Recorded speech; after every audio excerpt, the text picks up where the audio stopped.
İmam Rıza pənahim, bugünüm həmi sabahim. Ey mənim vəfalı şahim, yenə sənə gəldim. Ey mənim nəfəsim ahim, güneşim səfalı mahim. Ey Xudaya doğru rahim, yenə sənə gəldim. Sən canım özüm ağam, sən görən gözüm ağam. Gəlmişəm hərəminə, sənə var sözüm ağam.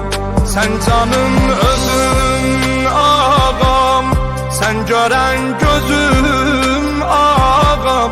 Gəlmişəm hərəminə, sənə var sözüm ağam.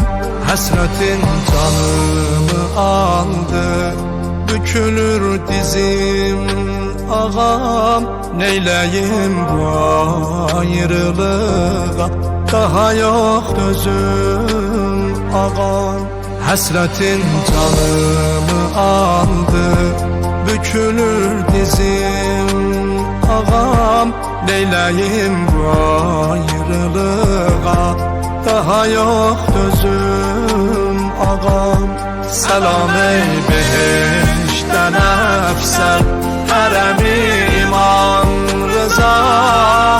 Ümidim pənahım ancaq kərəmi İmam Rıza. Selam ey behişdən əfsər, hərəmi İmam Rıza. Ümidim pənahım ancaq kərəmi İmam Rıza. Selamun aleyke ya Ali ibn Musa Rıza Murtaza. Ey mənim Rauf imamim, ey mənim şirin kəlamim. Sənə var mənim səlamim, yenə sənə gəldim. Əsirəm sənə bu eşqdə, yanıram yenə bu eşqdə. Kömək ol mənə bu eşqdə, yenə sənə gəldim. Sən canım özüm ağam, sən görən gözüm ağam. Gəlmişəm hərəminə, sənə var sözüm ağam. Sən canım özüm ağam, sən görən gözüm ağam. Gəlmişəm hərəminə, sənə var sözüm ağam. Həsrətin canımı aldı, bükülür dizim ağam. Neyləyim bu ayrılığa, daha yox dözüm ağam.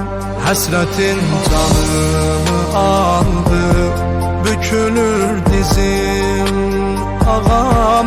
Neyləyim bu ayrılığa, daha yox dözüm ağam. Selam ey behişdən əfsər, hərəmi İmam Rıza. Ümidim pənahım ancaq kərəmi İmam Rıza. Selam ey behişdən əfsər, hərəmi İmam Rıza. Ümidim pənahım ancaq kərəmi